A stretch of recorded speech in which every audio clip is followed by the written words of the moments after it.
Ladies and gentlemen, welcome back to the Speed Street Podcast. If you're a first-timer here, welcome. My name is Connor Daly, and I just competed in the Indy 500. I finished 8th in the Indianapolis 500 for the Juncos Hollinger Racing Team, the AM/PM Arco Chevrolet.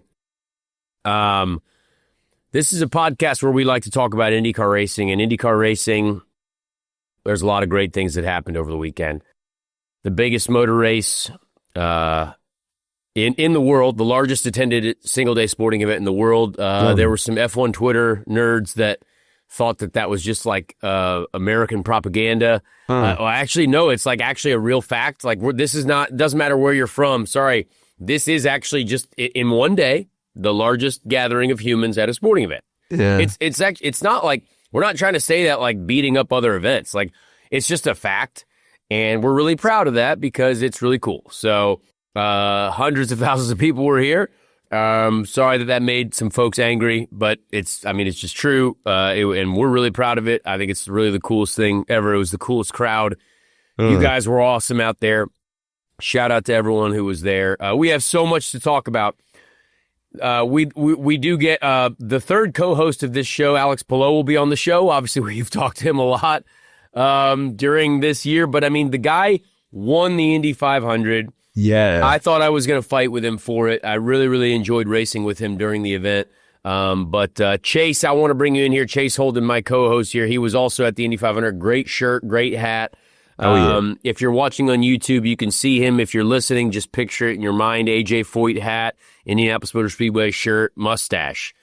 Chase, let me know your thoughts. Give us your brief read on an amazing weekend for motor racing and IndyCar racing. I probably have just as much as you, man, just from a different perspective. What a weekend. I was in town for 4 days, and just a lot of things went down, a lot of people spoken to. Still didn't get to talk to everybody I wanted to, because that event, if there's one race, usually on a race weekend, you can go and kind of like see the guys, shake hands, talk a little bit, shoot the shit. You can't do that at the Indy 500, really. Everybody is so fast-paced. I don't even think we didn't even get a pre-race picture. That's how fast-paced this event is. So, I mean, this is a real deal. But, yeah, tons to talk about. I'm ready to hear all about your experience from inside the car. I know we talked briefly after the race, but still lots that I got to hear. I hadn't even got to rewatch the full race yet. So, that's another aspect of it. Just 10 hours fresh off of the drive back home from Indiana, back in Louisiana now. So that's where we're at. Yeah, Chase, I mean, long drive. I literally just informed you right now of the ratings and obviously the exciting news. That was really, really cool to hear. We'll talk a little bit about that. I would like to start out by saying, what a weekend. What a month for our group.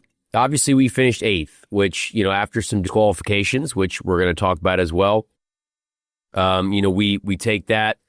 But I've never been so upset with finishing 8th. And to be honest now, with my Indy 500 career, it's great to be upset about that.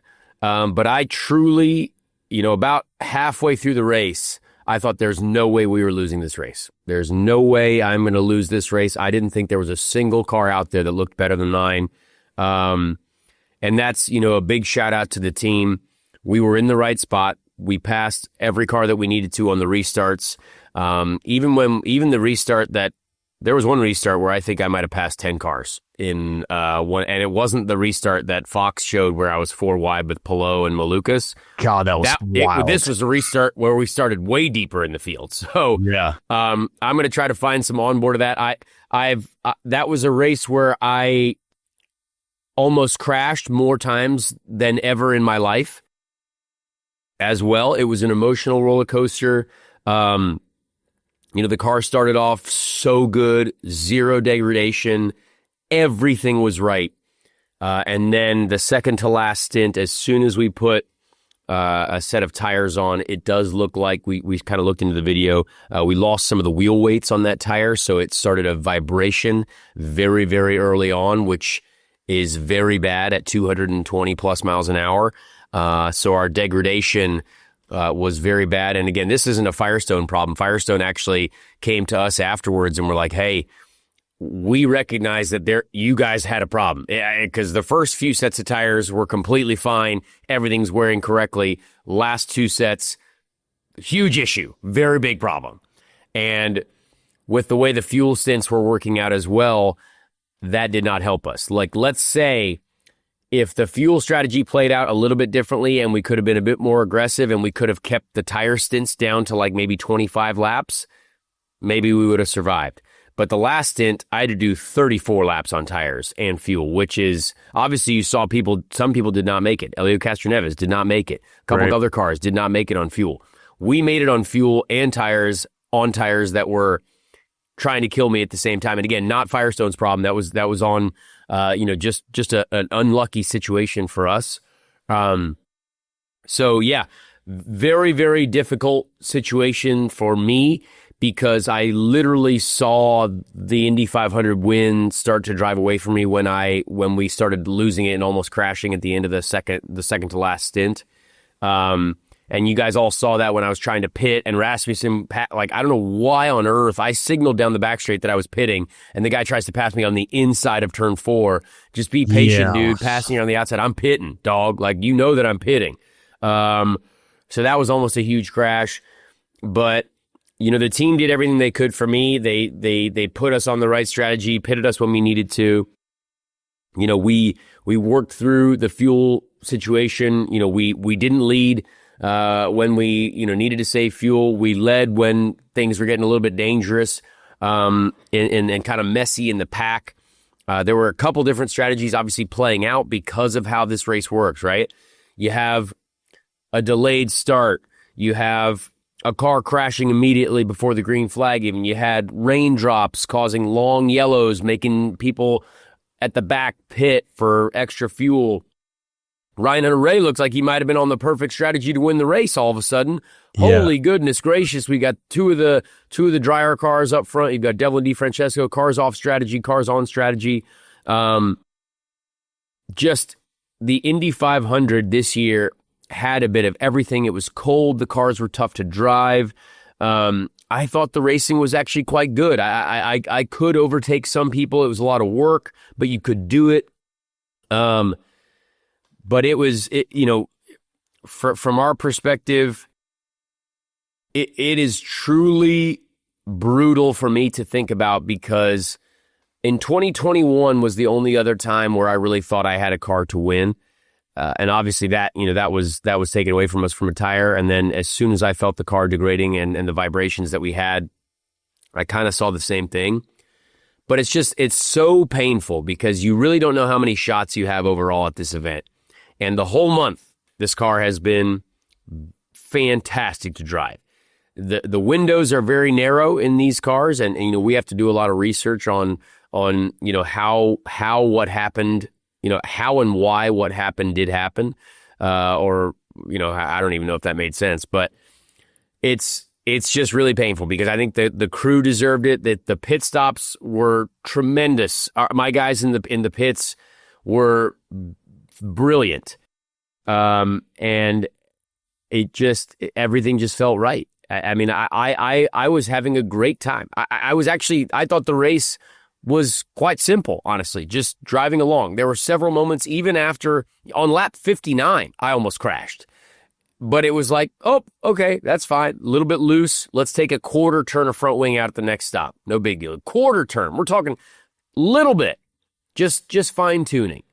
And, at the end of the day, we just had to survive. And the last 4 laps of that race were the longest 4 laps of my life. Honestly, trying to defend from Takuma Sato with a car that was trying to kill me every corner. It was, but you have to fight for everything, right? Like, it's still 8th, which is our best finish of the year. Great points for the team. Great prize money not great prize money for the team, honestly, but something better than nothing. And just a good boost of morale. And we're upset with 8th, right? Like, that's like, it's darn. You'd be upset with second, though. I mean, I know. Yeah, it was. That's you, bro. It was just something that, overall, I wanted to say thank you to all the fans who supported us all month. Thank you to AM, PM, and ARCO. just really cool to have that car up front and create some energy. It did seem like I was making some moves that made some excitement happen, which is good. I hope you guys enjoyed those. And yeah, that's kind of how our day went. We'll talk a little bit more about it too, because I want to talk about what I thought of Alex Palou's car, David Malukas' car, and how those guys looked throughout the race. To kind of give you my perspective. But Chase, give me your thoughts on kind of how you thought the race played out and what it looked like, and kind of what you thought it was going to end up like at the end of the day. Well, I will say, you talk about how it felt right for you. It felt like this was your year. That happened before the race even started. There were like rumblings about like numbers and magic karmic numbers being put out. There was a lot of moon signs. Yeah. Yeah. A lot moons of moon and signs. Stars. Yeah. Yeah. So I'm up in the box, with Amy and with our guy Andrew and your mom and everybody. And like the whole mindset up there, for us, I feel like, especially talking with Amy the whole time, was just like, in your head, we're just hoping you're just like mine. You're just out there every lap, mine. And it's like, so we're talking about that. Which I did. And I'm never, you guys know me on this show. If you're a first time listener, I'm pretty brutally honest and almost on the verge of pessimistic about things because I'm pretty realistic. I was realistically like, I'm going to win this race. I think, and it wasn't an overconfidence thing. I just thought, hey, the whole month, we've been fast. Every single time in practice, we've been fast. We qualified pretty well. We didn't have the fastest car, but we were fast. Yeah. So everything felt like what you needed to do to win the Indy 500. Exactly. So your mind being in that spot, like that's just kind of like what we were manifesting up there. And then, yeah, like when the race first started, like it was brutal to watch Scotty Mack, like have that happen to him. It was shades of 92. Shades of 92, real bad. That's what that whole race felt like for me watching from the stands. Like I've watched the 1992 Indy 500 a lot, and it had a lot of that same energy. So when that happened, and then, I think it was like throughout the race, there were a couple of other things that went down. I know like Dixon had a little bit of an issue in the beginning with the fire. Yeah. Yeah, that happened. And then you saw like Takuma Sato was another big contender that was going to be strong. He had something, he missed his spot in the pit, I believe. Some of these big contenders, like things just started happening in this strange way. And we're all up there just like, yep, feels right. And then when you get up front and you're leading that race, man, you just, I mean, I don't know if you ever get to hear it because you're probably so dialed in that car, but dude, every time you I get can't up hear front, anything, sadly. Yeah. By the way, people keep asking me this. Engine's very loud. I gotta say. So I would love to be able to hear it, but I sadly I could not hear anything. The crowd, dude, it is just straight. Like if I had to imagine what it was like when like the Romans like rolled out chariots at the Colosseum, way back, that's what I feel like it is like. It gets so loud, man, and I mean it's just because of everyone knows how much work you put in at that track. And that right there, I mean, we all feel that and we all see that. So, I mean, at the end of the day, we're going to be biased. Duh. Like, we want to see you get it done. And I know that it ain't over yet. There's still more to come. But the race itself, I was very surprised to see Dave Malukas. Dude, he was scrappy out there. I did not expect that out of him. So that was an amazing thing to see. And my first read on David Malukas' aggression, by the way, was the first restart. So the initial start and then the restart after that. Obviously, there was the lap one crash. David Malukas and Alexander Rossi went side by side through like 1, 2, and 3 right in front of me. And I was like, no lifting for David. Lifting for David. And then I passed him on the next restart. And he was behind me, like right on my tail for a whole stint. But what made me feel good is that at the end of that stint, he started degrading a little bit and fell way back from me. This is like around lap 59, 60. So I was like, all right, we should be okay here. But David was on it all day long and made no mistakes. Although I wish he would have worked with me a little bit better trying to save fuel. But, his spotter came to my spotter and said, "Hey, we'll work with you guys." And I was like, "Yeah, I don't believe you at all." And sure enough, they didn't work with me at all. But it is what it is. This is motorsport. Anyone at this race? I mean, like, it's like we all know what it's going to come down to. But yeah, like that was one that I had to wonder, and like I definitely want to get your thoughts on like who, like what was going through your mind whenever you kind of like started to form this picture of like who's probably going to be there towards the end. But the Kyle Larson incident, he got back to Charlotte quicker than he expected to. So, you know, I felt like that whole thing, and I mean, I don't know how people will take this, but I just felt like his whole entire race this year was just so clouded with just like his focus on NASCAR. And I feel like that kind of took maybe his head out of all of what was going on around him. And he didn't even get to finish. I think the Coke 600 was not even great for him. I haven't even got to rewatch that one yet either. No, he crashed in that one too, sadly. Yeah, I mean, it's tough, man. I just feel like the headspace was a little bit different this year there. And I mean, I can't say for sure because I'm not in his head, but at the same time, it's a lot of work for him. I mean, is. I think Kyle, I could see it in his face. I think he's such a competitor that I think he would like to fully dedicate his entire time to the month of May in the Indy 500. I think there's so much on the outside that goes through it. I mean, the double is hard. Like it really is hard. And I think Kyle still is one of the most talented guys out there. And he had a decent car. But again, Indy is so hard. Like, Indy is difficult. Those restarts are psycho. Like he said at the victory banquet last night, he's like, man, these restarts are absurd. And they are. You got to go wherever you can find a gap. And you know what? The smallest of mistakes happen. And he made a mistake. So again, that will happen in the most difficult and the most, you know, the fastest motor race really that there is in the world, you know, on the planet. And so, yeah, it's something that, again, I respect Kyle a lot, and I like Kyle a lot for what he gets to do. And you could tell at the banquet, it's like, okay, the double might not be on recently, like in the more, you know, recent years coming, but you know, I could see him without a doubt coming back to try it again, or if the schedules align, maybe better in the future. He's definitely got an itch for it, I can tell. And it was tough seeing how he collected Kiffin. He collected Stingray on that one. Yeah. And I know I talked to a lot of Stingray's guys that were up there as well, and they're really excited about what he's doing this year. I know that had to be fun for him, and I hate that it had to end that way for him, but I know we know he's got some more chances probably coming up. And I just overall, I really just kind of want to dive in to your side of things. The moment that you kind of feel, I feel like you had to feel like there was going to be a moment where you were going to get up front. Like, did you know that, like, in your head, you were like, I'm going to the front?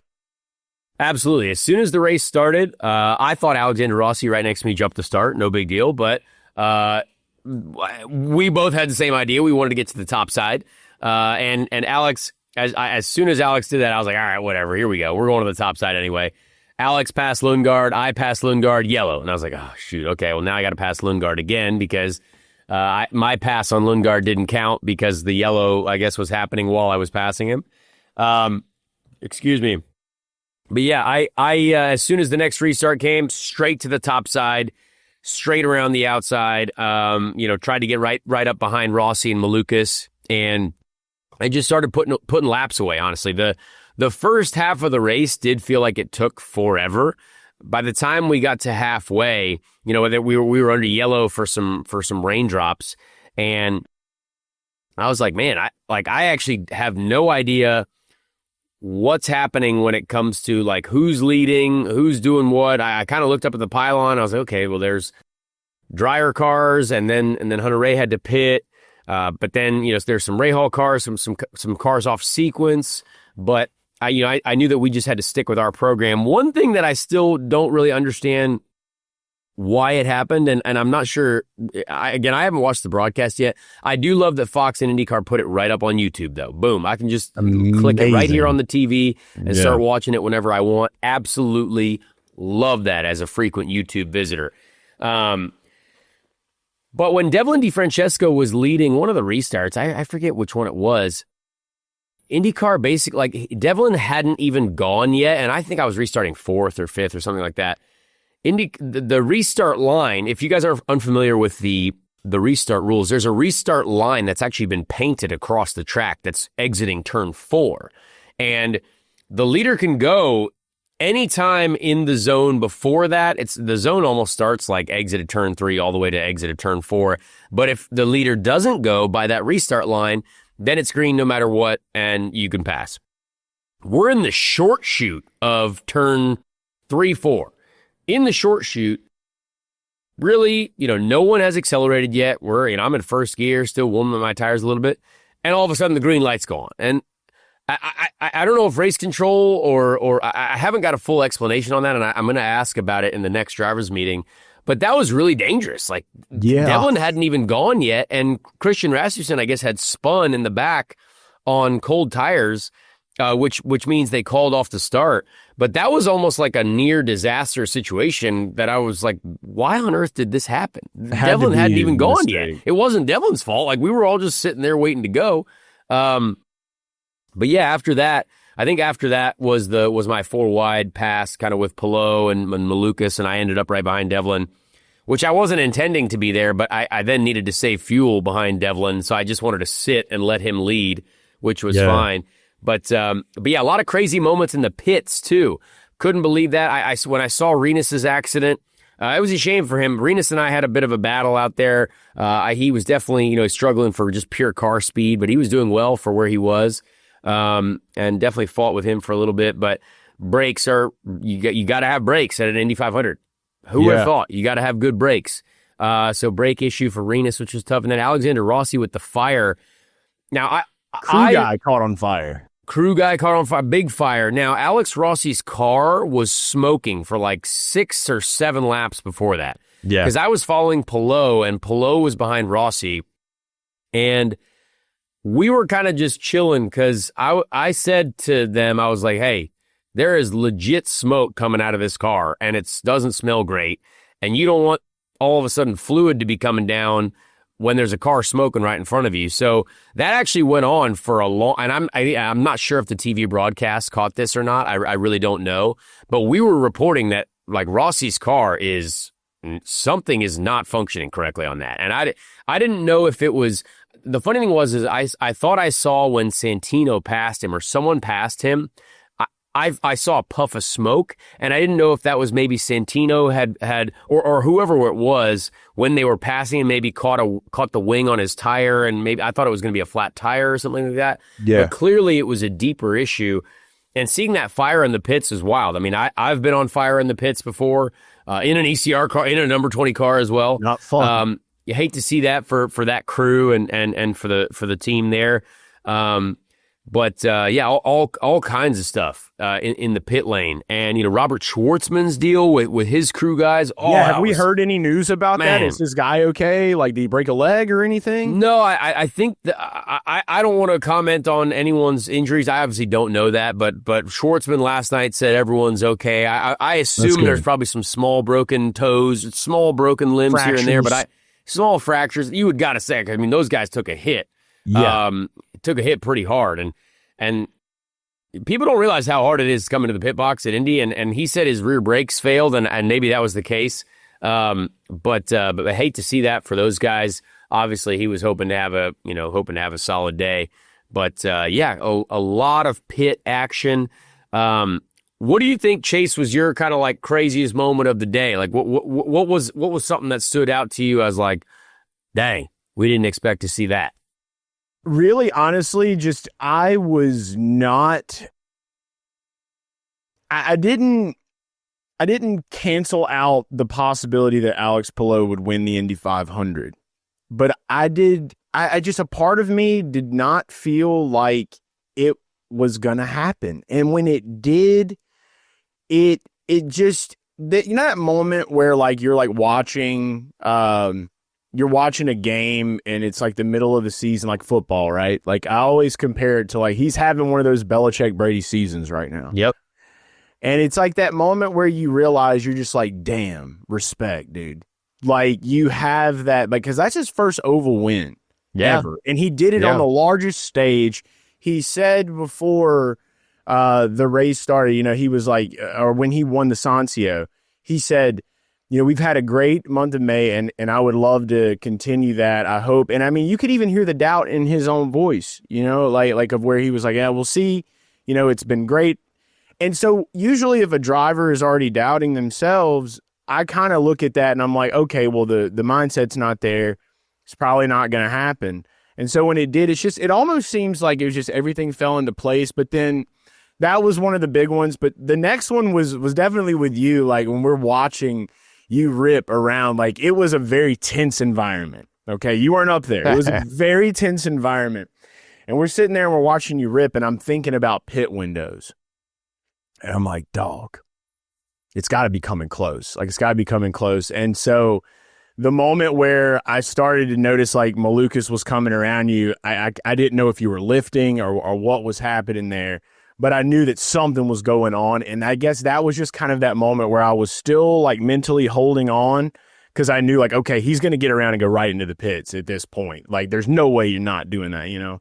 So that was kind of like the next moment, because like I was so caught up in oh, this is just flowing, baby. Like, we're flowing, this is good. And then that happened. So I can only imagine. I know that was probably tough for you, but what was going through your mind when you had to do that?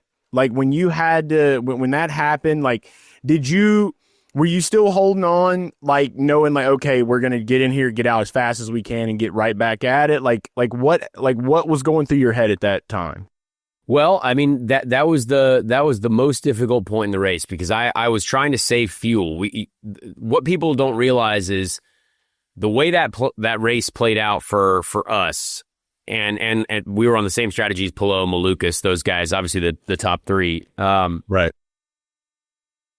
We had to make a certain amount of laps. So when my tires started degrading like they did, and I honestly felt the cars are so.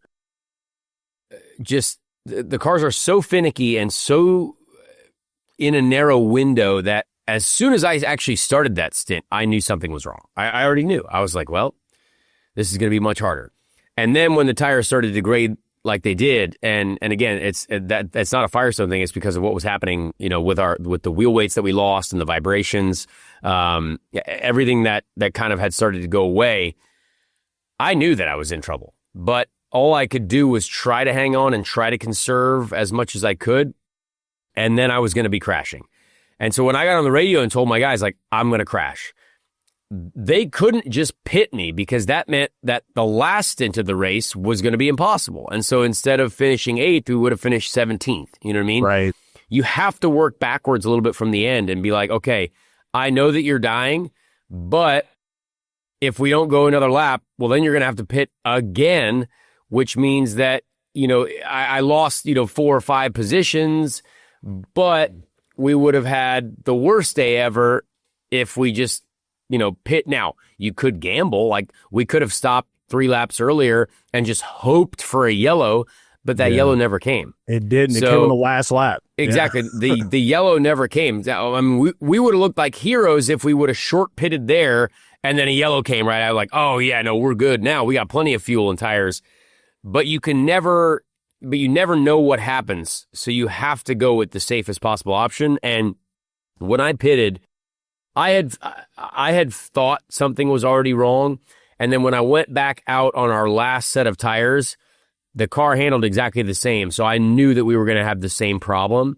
And as much as I tried to be conservative with it, there was just everything that made me fast in the beginning was gone.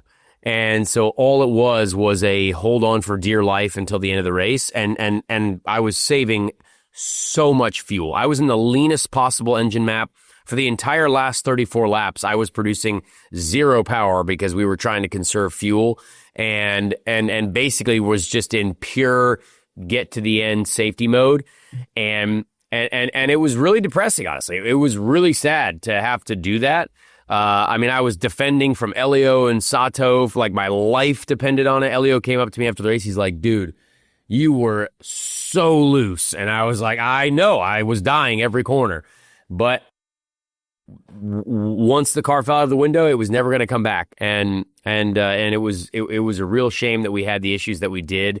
But yeah, tough mental battle. But I honestly, the whole day, the only cars that I really ever saw as a threat was really, the 2 cars that finished 1-2. They didn't actually seem like they they were the ultimately fast cars. But then I never saw anyone else. Like Pato was never in front of me. Never saw Pato really the whole day. He said some wild comments after the race about how the restarts, like people weren't good on restarts or whatever. Yeah. I like Pato, and he gets very emotional, but I mean, and he was kind of talking crap about Marcus Ericsson, but I was like, Marcus Ericsson's got an Indy 500 win, brother, so I don't know if we can be doing that. And Marcus, I know, was real upset about those comments, which as he should be. I mean, I don't understand why Pato really needed to say that. I mean, big shade, the guy's done well there, but I didn't see him all day, and the guy finished third. So, again, he was there, and I wasn't at the end. So fair credit to him. We obviously had problems, so we know why.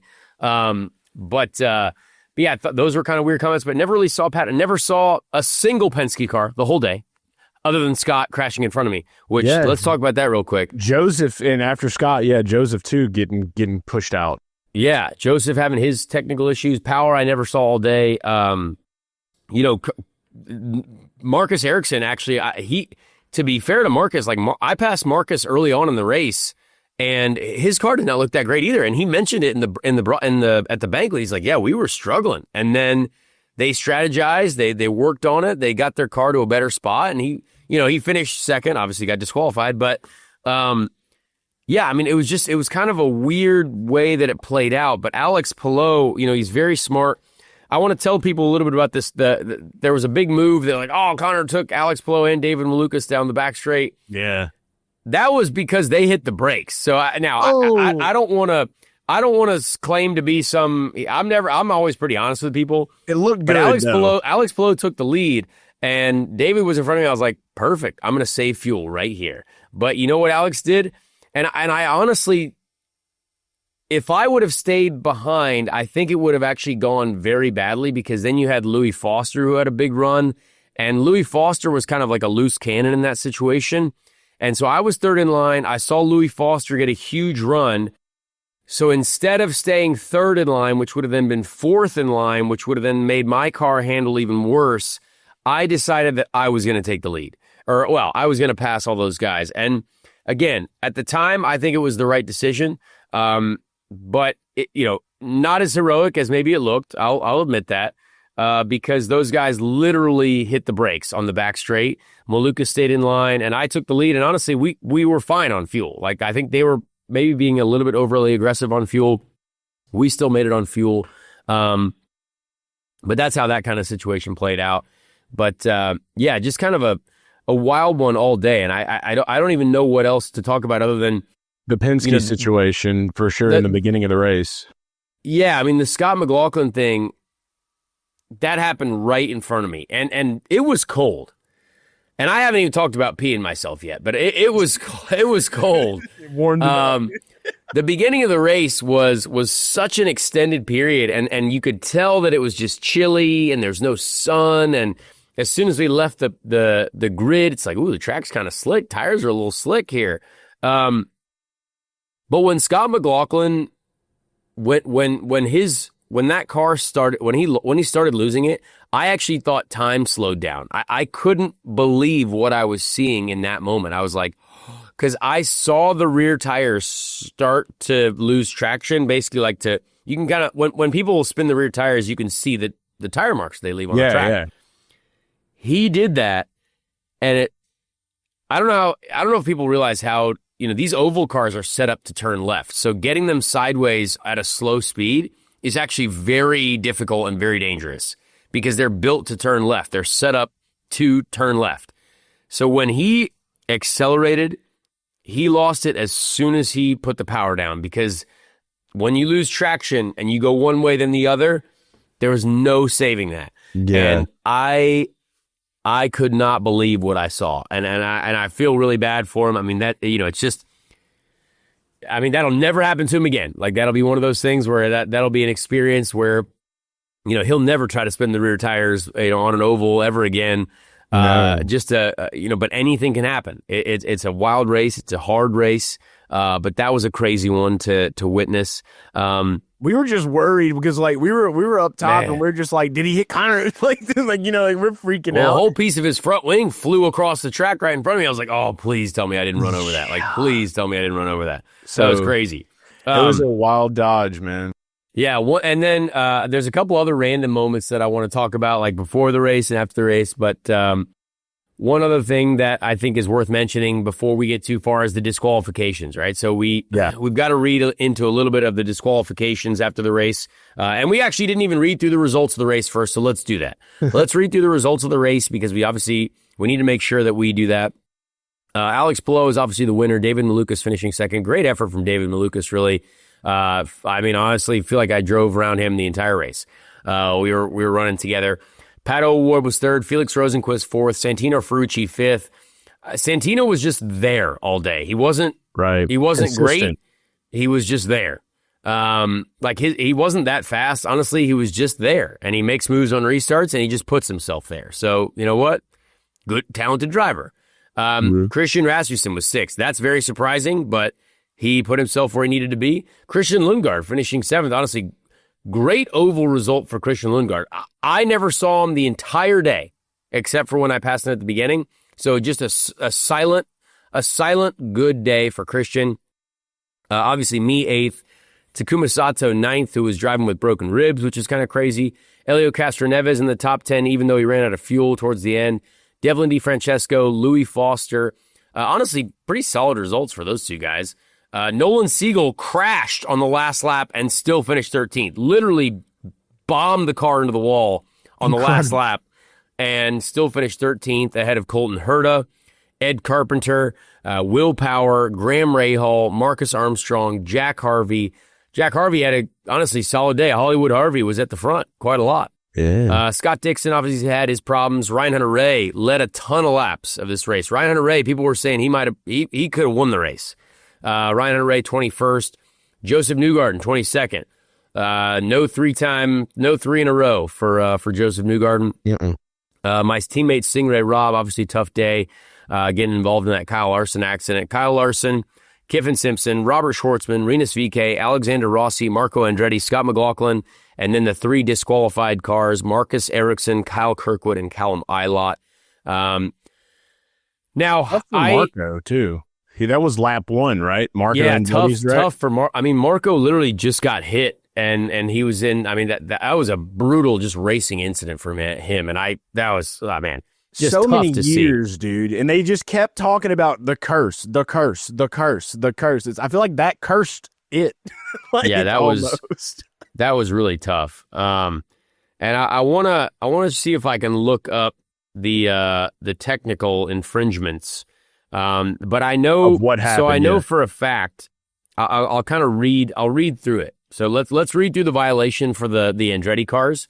And obviously we can tell now. Hey, Penske Entertainment, the IndyCar tech, they are cracking down on everything. There's no more we'll let you go. I don't even know if that was happening in the first place, but it does seem like the rules are strictly being enforced, which they have to be. This is race. Yeah, that's how rules are made. You got to mess up to make them tighter. Exactly. So during post-race inspection number 2728, IndyCar discovered modifications to the Dallara Supplied Energy Management System, EMS. Energy Management System covers and cover to ARM mounting points with unapproved spacers and parts. According to the IndyCar rulebook, EMS covers must be used as supplied. Additionally, these modifications provided the capability of enhanced aerodynamic efficiency to both cars. So again, ARM covers, again, this is all for speed, and they were found out. So now Callum Ilott's infringement was actually what I got my first qualifying run thrown out for, the left front wing end plate. Now, I believe that's literally just the left front wing end plate. It has to fit into a certain degree. It has to be at a certain height. It has to fit within a certain realm of, heights and widths, etc. Degrees. And they were out of that. So yeah, differences there. But hey, it does look like a precedent has been set. Ain't nobody breaking no more rules. There's nothing, no rules being broken. We are strict on enforcement. So honestly, it's got to happen. A lot of tech talk about it too. I think the one thing I've been hearing a lot of is they're talking a lot about this.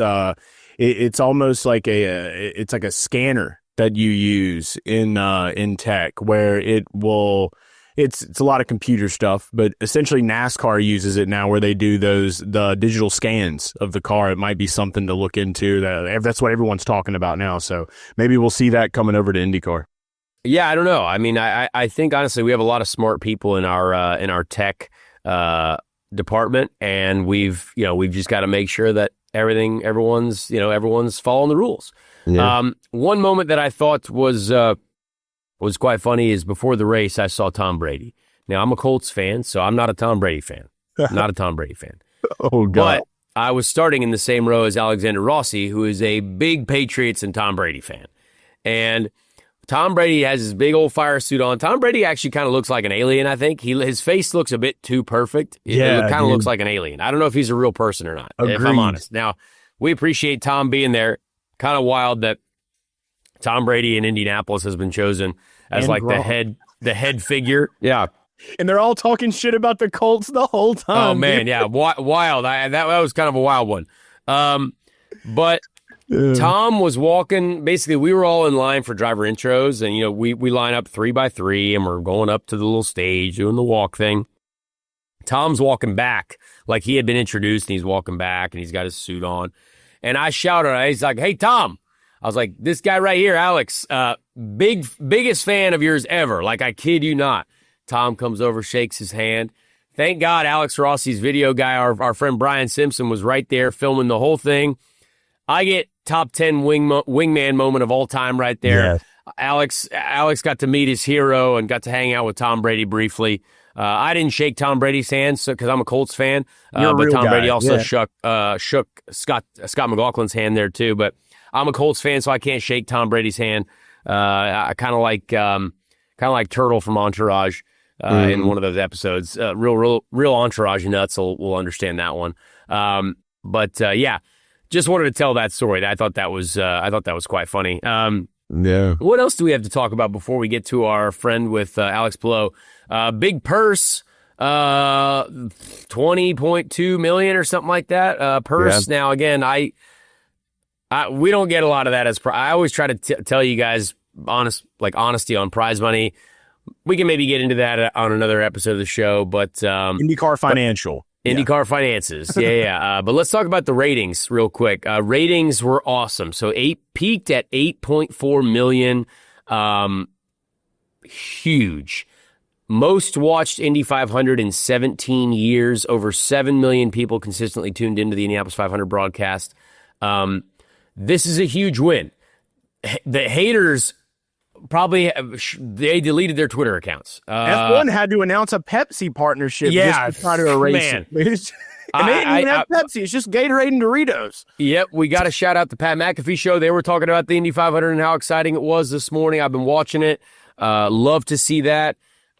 Just the hype paid off. The hype for the 500. 8.4 million people, guys, is a ton of people. So I don't care what any of these silly people have to say about it, but this is huge for our partners, for our sponsors, for everyone that is involved in this sport. I mean, up 40% or whatever over, 5 million people watched last year, and now we're at 7, and then with a peak of 8.4. Huge credit to Fox. Fox did work. You saw the baseball Someone said, though, too? Chase, I don't know if this is true. There were some people that were complaining about the Fox Indy 500 broadcast. Very few amount I've spoken to have told me that there were issues. I got to watch it, but I don't know if I believe those. I don't know if I'm going to believe those folks yet. I don't understand why so much hate. Look, numbers don't lie, dude. That's the way I look at it. A ton of people watch, so maybe the small minority might be wrong. Yeah. Well, a lot of people were talking the day before. I don't know how much you got to see of it, but did you see all the MLB baseball games where every time they would hit a home run, dudes were doing the milk celebration, and everybody was like, "That's these what we are need." Totally industry plants. Who gives a shit? It worked. You know what I mean? It's marketing. That's it. That's what Fox brings to the table. And it's so cool because I got a good buddy of mine, JC, that works with Fox, and he does a lot with the Fox social team. And this is his first year ever doing IndyCar. He's always been very big in NASCAR. And I remember I was in the media center at 4:45 a.m. on race day. and he was there, and he was like, man, I just found out 1 in every 1,100 people are here today. And I'm like, yeah, dude.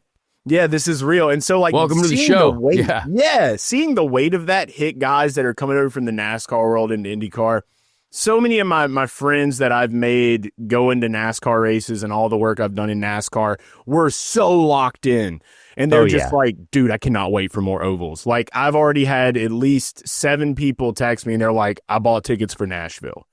So love that. Here's the thing, though. We got Detroit this weekend. We got to watch Detroit first. We do. Ovals are exciting, but I think, like, Detroit can be as well. That's the one thing. Like, we have to capture that audience. I mean, all we need is one of those 8 million people. To, like, 1 million would be huge for Detroit. Let's do 2. Why not 2? Let's go 2. I think that can be super exciting for folks. I think that it's obviously a little bit of a different style, of course. Where else are you getting double-sided pit lanes? You know what I'm saying? You get wild pit lane. Pit lane is like a county fair, essentially. Like, this is wild. It's like some sort of bumper carts situation. So, I just shout out to all the folks that watch, the people that put in the effort, the folks from Penske Entertainment, the folks from Fox. I met all the Fox folks. Just great coverage all month long. I thought that was just absolutely fantastic. And I don't know if I'm going to talk really. We're going to have Alex Palou on here very, very soon. I obviously mentioned something at the banquet about maybe peeing my pants before the race. Mm-hmm. Let's maybe talk about that after we talk to Alex Palou, because I'm gonna inquire with him about it. He actually mentioned, if you watch the Indy 500 banquet, he mentioned that he was on the verge of potentially also having to use the restroom while in the car. I did do that. I urinated on myself in the race car, but we will get to that more after we get Alex Palou's take on his bowel movements pre and post Indy 500 win.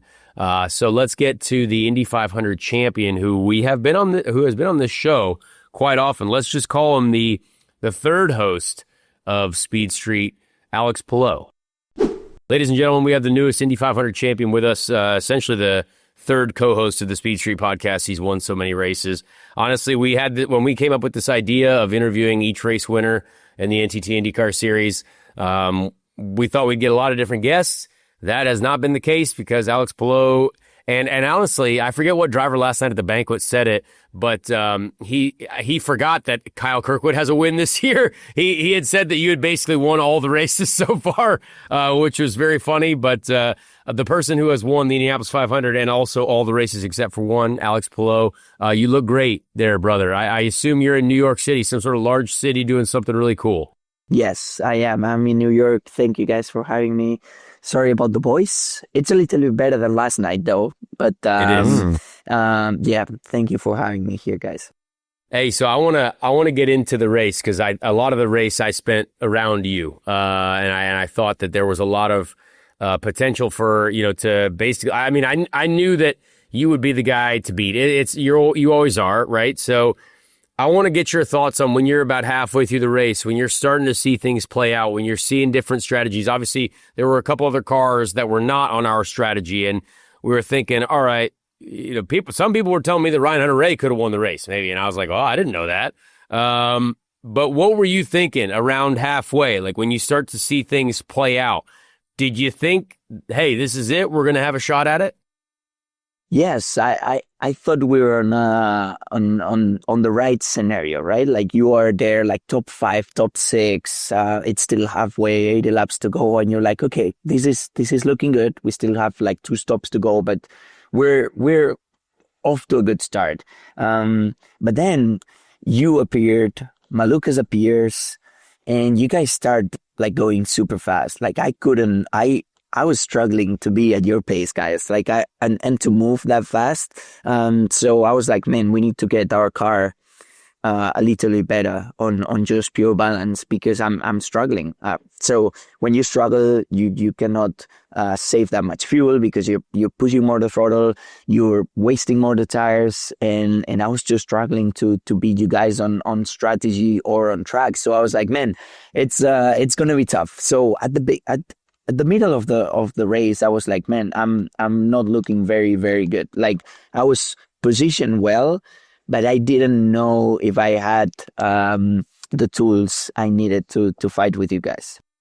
What did you think was your biggest struggle balance-wise? Because the temperatures were very cold. The track temp was much cooler. And for me, at least, in our balance, I would say we were more free than we expected to. And a lot of people said, hey, some drivers I talked to said their car got pointy when it got cold. I know for us, we were definitely the first couple stops taking front wing out of the car. Were you feeling that or no? No, complete opposite. Like huge push. Out of 2, out of 4, like I was really struggling. Like with my bars, I finished with my rear bar at like P4. Oh, and on an oval, you never wanna. That's aggressive. You never wanna go. You never wanna go more than 1 or 2 on an oval on the rear bar. You're like, I know it's there, but I don't want to touch it just in case. But I couldn't get that car to turn for some reason. Like, we also struggle a little bit on carb day with push. Like I was like, man, suddenly we have a lot more push. So I don't know. We need to check why we were that off on balance. At the end, we got it very close, but I was still very pushy. Like the last 10 laps or 15 on the tires, I was like, man, struggling into 4. I was like capping, just to make it rotate a little bit more. So yeah, that was my issue. That's wild. Well, I mean, that just shows how difficult this event is, though. Everyone kind of has their own struggles, but if you just stay in the fight and you're there in the last stint, tell me about when you saw, because we were using those cars to save fuel, the Rahal cars, using some of the traffic to save fuel. But when did it remind you of when you finished second to Elio? Because this looked exactly the same to when Elio beat you to win his 4th, because there was traffic in front of him and it was very hard to pass when you're 4th car in line or 4th or 5th car in line. Did that moment kind of click into your mind? Like, I got to get Marcus anytime I can get him because I'm going to use these cars as essentially like a pick, like a block? Oh, absolutely. Yes. But it was actually before Marcus. It was with Malukas. I saw that I was behind Malukas. He left pit lane 2 laps after me. I know my fuel number was like huge. I was like, man, we're done. Like we need a yellow or we need something because this is not going to be fun. And then I see Malukas in the distance being out of pit lane. And I'm like, man, he has more tires. He has more fuel. And he like, there's at least like 3 cars that can be in front, like in between us. And then I'm done. So I just went flat out, didn't listen to the fuel because they made no sense to just say fuel then, and tried to get a run on him. I got a run on him, like just barely. And then suddenly I saw Marcus leaving as well, like 4 laps after with better tires, better fuel. And I was like, man, this is going to be tough. But then when I saw Marcus, we saw the traffic cars and I was like, okay, I'm second in the race, but I'm actually like 4th in line. This is just going to get worse from here because the tires are giving up. You start getting like moments that you cannot really get runs. He still has a big toe on the straight and I'm just not going to be able to get past him. So yeah, Elio teach me that one. That's why I tried very early and I was like trying the laps before. I was just trying to get a good timing out of 4 to try and be on the inside or on the outside just to have a moment. And I finally got it. So I was like, man, I'm so happy I got that chance to pass him. You nailed that. And I want to talk about one moment. I actually mentioned it to my spotter in the middle of the race, but there was one restart where you were in front of me. You almost were involved in a crash with Ed Carpenter. It was, I had front row seats to potentially Ed Carpenter wiping Alex Palou out of the race. You guys actually made contact. I watched it happen.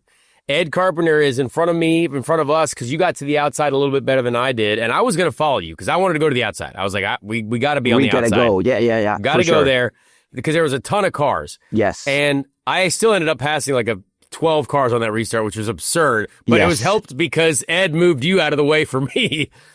Ed starts understeering up into you, and he actually makes contact with you. Did you have like quite a moment there? What were you thinking? No, so actually I didn't have a moment. It was just like suddenly he cuts all my air. Suddenly, when you're like free. Like there's Yeah. nothing that you can do. You're just a passenger. And I was braking, downshifting to try and avoid it. And I couldn't do much. And I could see cars passing by. And I was like, no, I think you went past, Malukas went past, and somebody else went past. And I was like, I hope I don't crash. I hope I don't crash. And then I finally got into the inside, into two to him. But I was so glad, because that was a moment that we were like this, to just crashing and creating a big mess. I thought he literally just slid up into you just a bit, and I was like, oh, man. I need opened to up check. a door for me perfectly, but you guys definitely. For you it was good. Yeah, I told my spotter, I was like, hey, you make sure to tell Alex that good job not crashing back there. I don't think that message is probably shared with you, but I was like, I wanted to make sure that you knew that it was an impressive situation there. Your Indy 500 championship almost fell apart right there.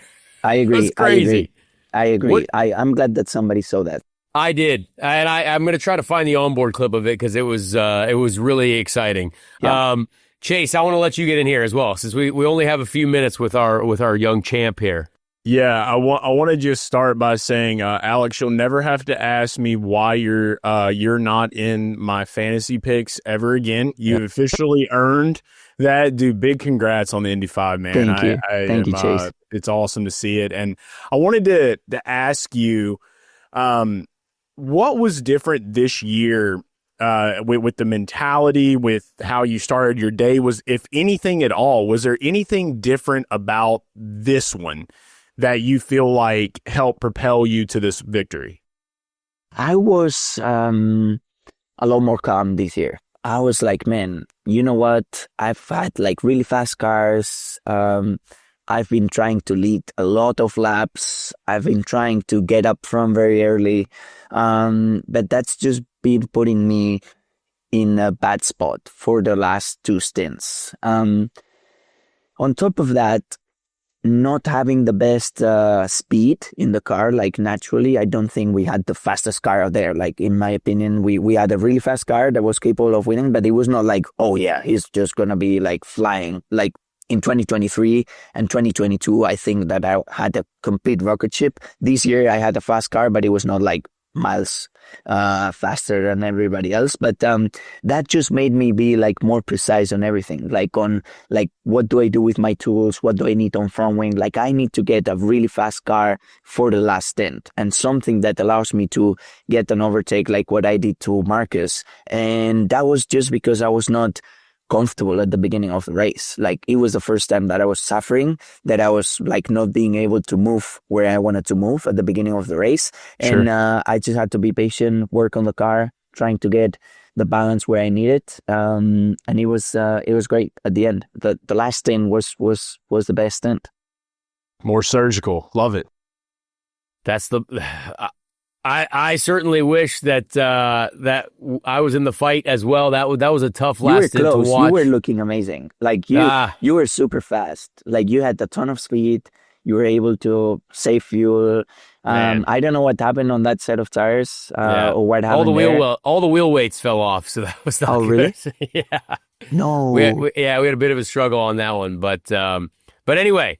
Doesn't matter. Yes. Everything has to be perfect, right? Everything has to be perfect. Everything has to be perfect. I truly believe that that race is just, it's such a long one. It's such a difficult one. And I mean, we had so much that you had rain all of a sudden. You had cars crashing before the green flag. You had people spinning on restart. I mean, what were you thinking when you saw Scott McLaughlin have his, I mean, I thought it happened in slow motion, because it was right in front of me. I thought it happened in slow motion, and I was like, oh my gosh, I cannot believe that we just witnessed this.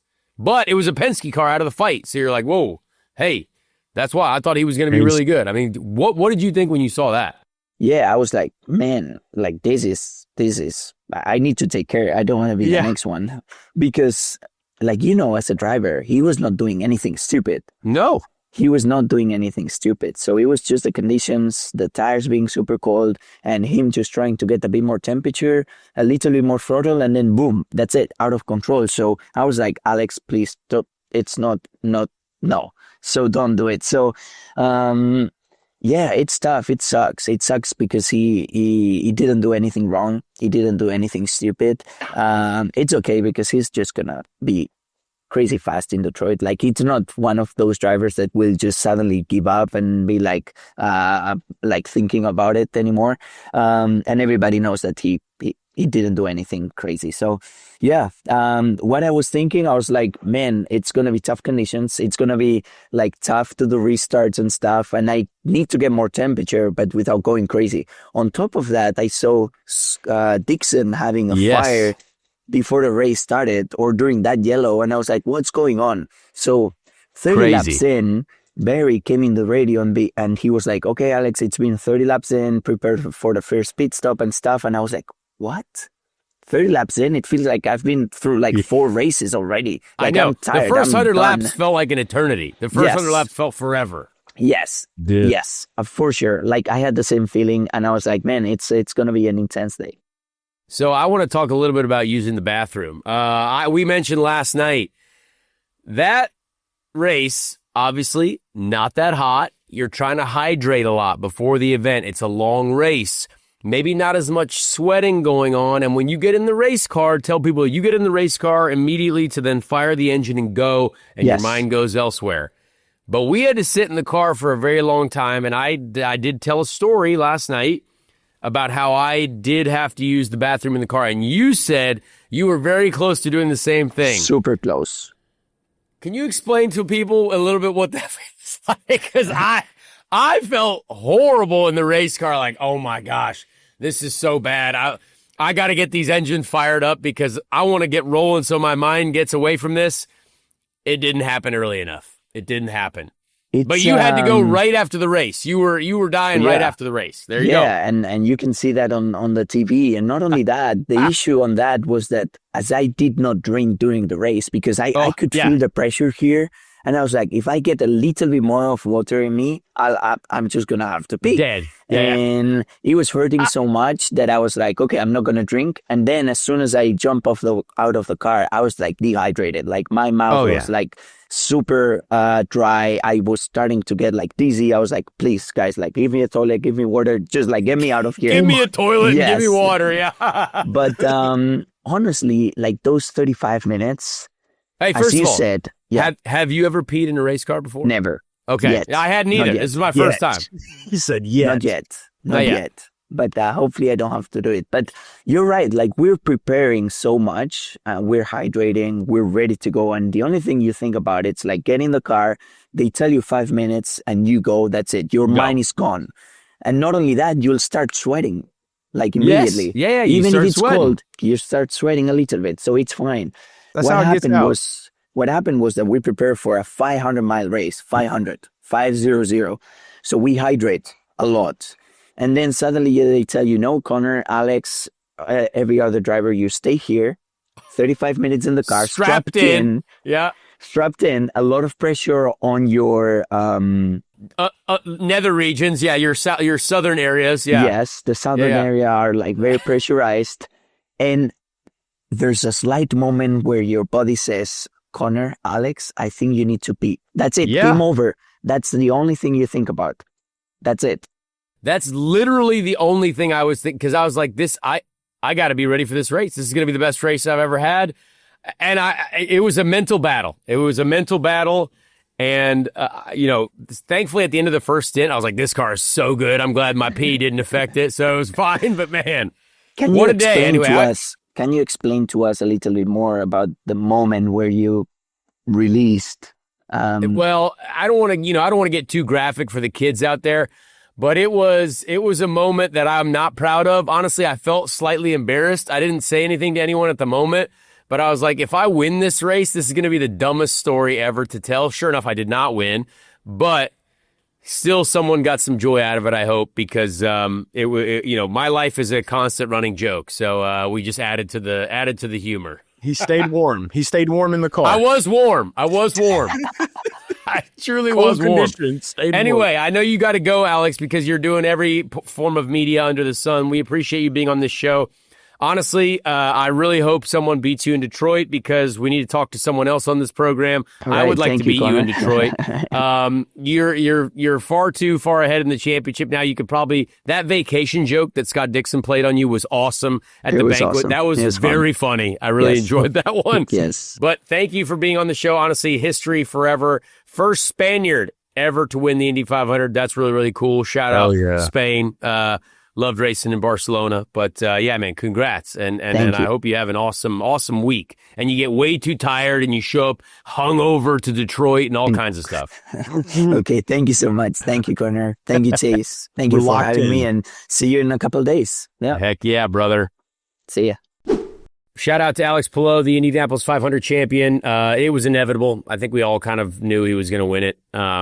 For a while, I didn't think he was, especially after he almost got wrecked by Ed Carpenter. That was a wild one. But yeah, I really hope to be able to take the fight to him. But the world had other plans. So we also have a race coming up this weekend in Detroit, and I would like to explain a little bit more about why I peed myself first. We talked about it with Alex Palou. You just heard a little bit of the using the restroom talk. And look, maybe this is, I find this gross myself. Don't worry. So we're not going to get too deep into it.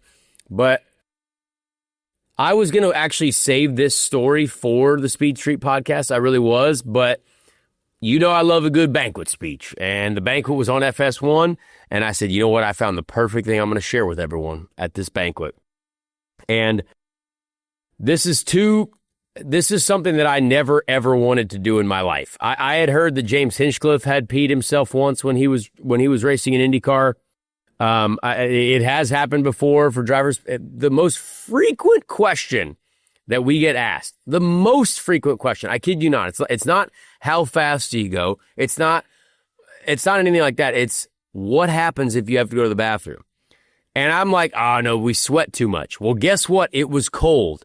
We were not sweating a lot. We were made to sit in the race car for like it felt like an hour before the race actually started, before the engine was even fired. And I was hydrating. It's a long, as Alex Palou said, 500-mile race, long day. And the mental battle that I went through, I'm like, no, maybe this next minute's going to be fine. Like, I'm going to be cool.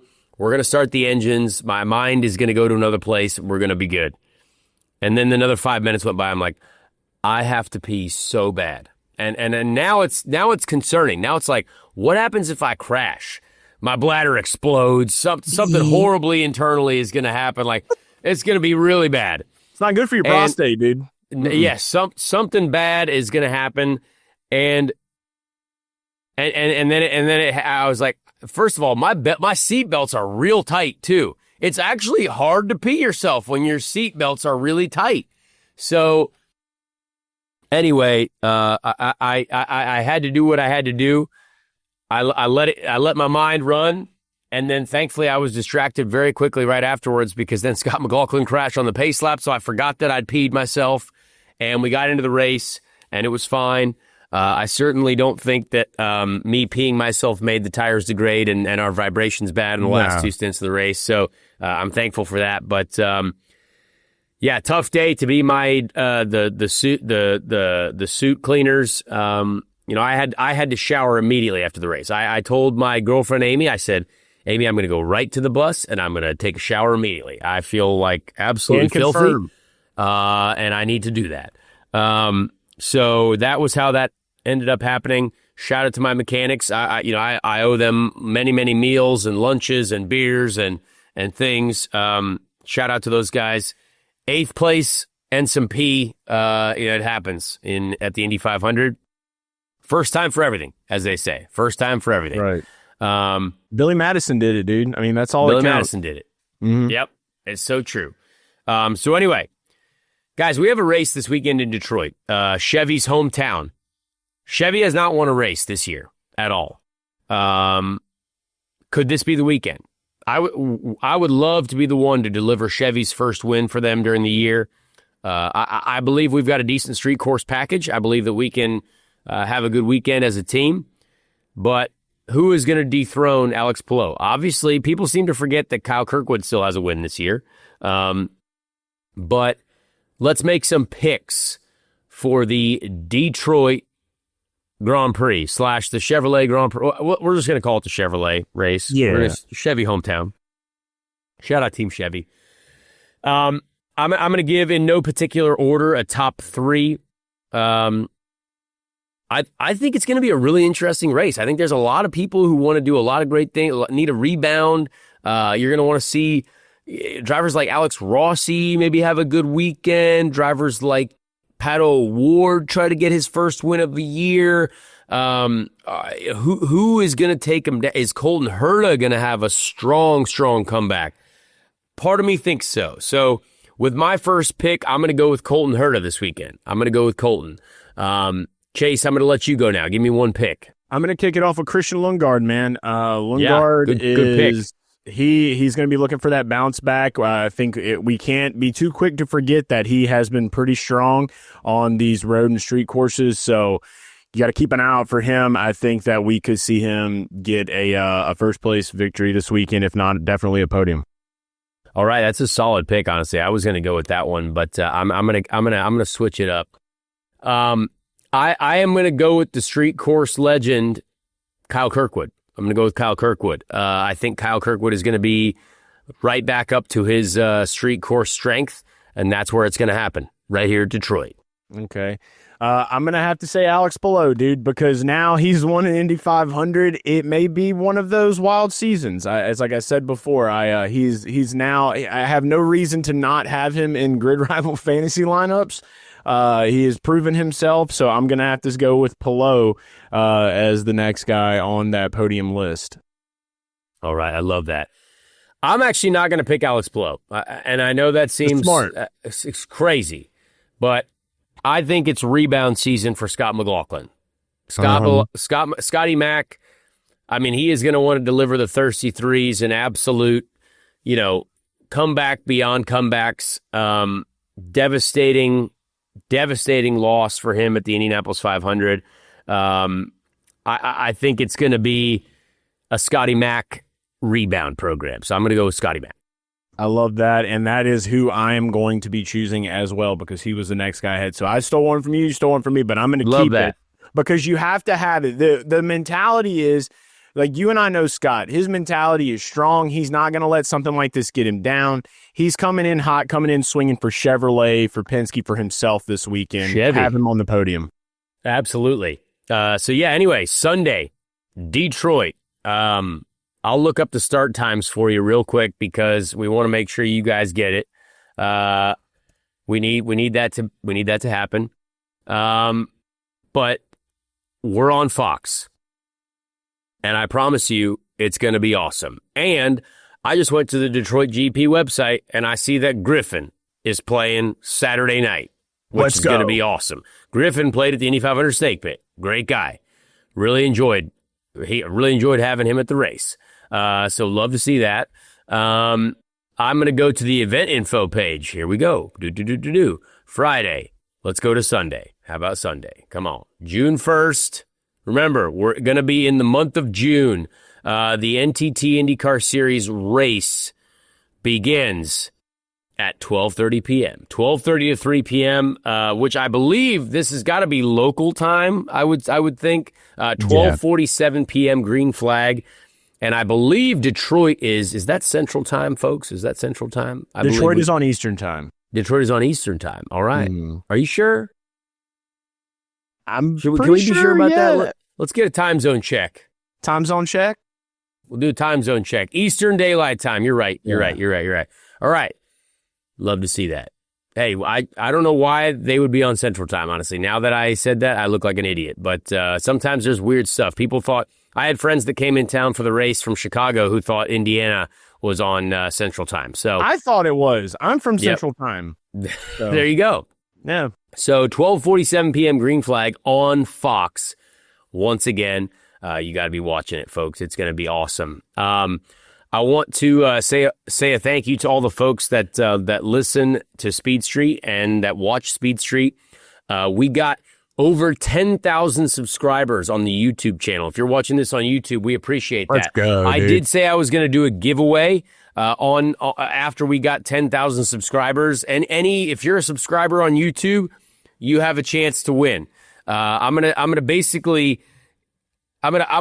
do is I'm going to make it so if you put a comment and you like this video, this episode, comment on this video, like the video, you will be eligible to win.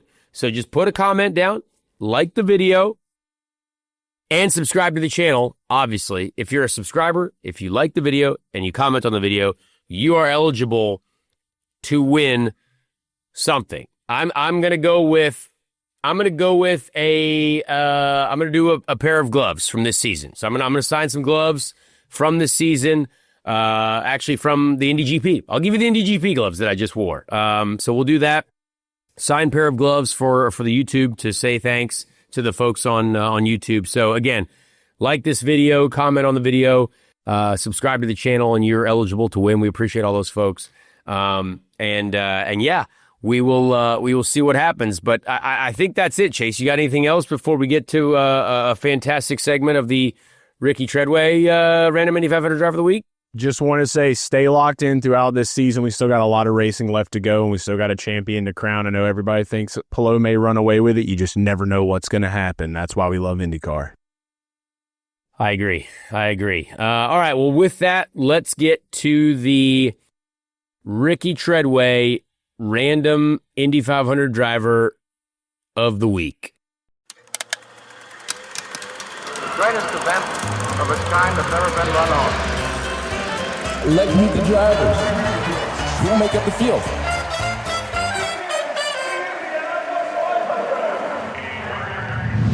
All right, this week on the Ricky Treadway Random Indy 500 Driver of the Week, we love a bit of history. I actually had someone over the month of May hand me an old photograph of a race car driver from way back in the day. He said that he would be a great Ricky Treadway Random Indy 500 Driver of the Week. But this is truly supposed to be just a random segment. So this was a very cool photograph. I will keep this in mind for the Ricky Treadway Random Indy 500 Driver of the Week. I will keep this in mind. I will not show it because we don't want to spoil any Ricky Treadway Random Indy 500 Drivers of the Week. But this week we went with the 1915 Indy 500, the 1915 Indianapolis 500, which was, of course, won by Ralph De Palma. Obviously, I'm sure you all knew that. The 14th place finisher, though, is Jean or Jean, if he's French, we'll see. Jean Porperato. Jean Porperato, born Giovanni Giacomo Bernardo Porperato. I assume I said that like an Italian, but he was a French race car driver. French race car driver, interesting. He's mentioned in multiple automobile press articles from January 28, 1906, where he is listed as a mechanic of the racing driver Paul Bablott, which I don't know if he's been one of our random Indy 500. I know that guy. Yeah, maybe. I remember him. Porperato, as a fine tuner and driver, drove Burley cars in competition from 1907 to 1911. In the 1907 season, he raced in the Targa Florio race, which was obviously a big race, from which he retired.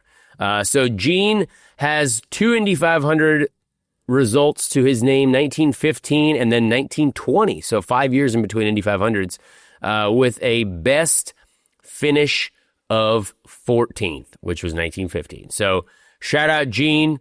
He is obviously no longer with us. No one knows when he died. Gene. But oh wow, that's crazy. I just noticed that. That's the biggest mystery of all, right? Unknown. Is Gene still alive? He could be, dude.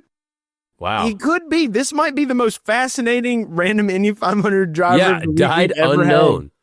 Unknown. It is a mystery if Mr. Gene Porperato is still amongst us. That's wild. All right, Gene, shout out you. If you're still listening to the Speed Street podcast and you're 130 years old, I mean, let us know.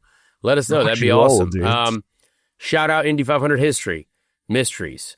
All right. Well, thank you folks for tuning in. We appreciate you. Thank you for subscribing to the YouTube channel. Thank you for listening on Apple, Spotify, wherever you consume podcasts. We really do appreciate it. Please share the show with someone. Let them know that, hey, if you want to learn more about IndyCar racing, that 8.4 million people just watched, we've got a show for you. So thank you all, and we will see you next week on Speed Street.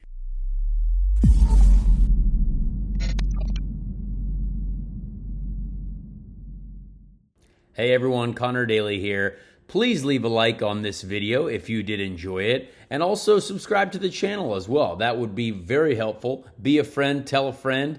Thank you so much for the support, and we'll see you on the next episode of Speed Street.